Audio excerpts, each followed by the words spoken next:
You and I face this huge decision in just 5 days for this upcoming election. But before that, all of us have this other big choice to make that has people divided and fired up. What do we do about Halloween?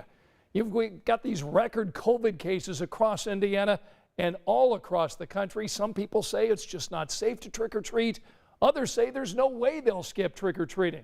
So for tonight's big story, we're looking at ways to protect your family, no matter what you choose. Well, while the kids are out trick-or-treating, I've already been given my job. It's to sit here and hand out candy. And I gotta say, I'm a little bit anxious because you want to participate in a normal Halloween, but you also want to figure out a way in this pandemic to do it safely. And like me, Karen Temple looks forward to Halloween. I'm just a big kid, and I like Halloween. She'll be out like always, but this year is going to be playing it a little more safe. I will be sitting further back from the cauldron. I'll have a mask down here, and I'll be back further, and I can wave and say Happy Halloween. And at least we can keep a little flavor of the holiday. Elsewhere, people are getting pretty creative with passing out treats. From a candy zip line, some say they'll be using tongs.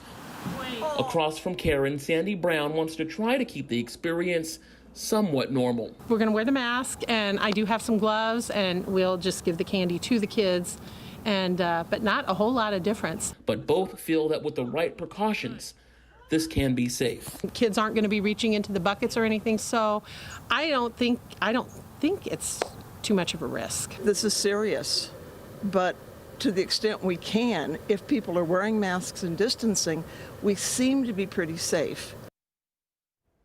All right, so if your family is trick-or-treating on Saturday night, you know the drill. Make sure the kids are wearing a protective mask, not a costume mask. Keep your distance from other families and pack plenty of hand sanitizer to clean off between houses.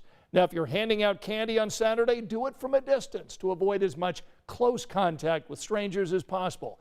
Keep things outside and consider putting treats in individual spaced bags to help the kids out.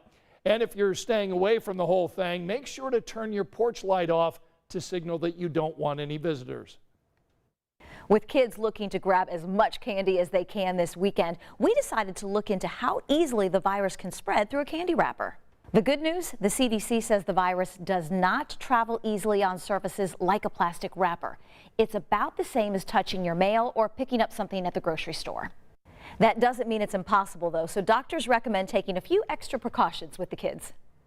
Try to keep them from touching and snacking on the candy while you're out. Use hand sanitizer frequently and try to keep them from touching their face too much.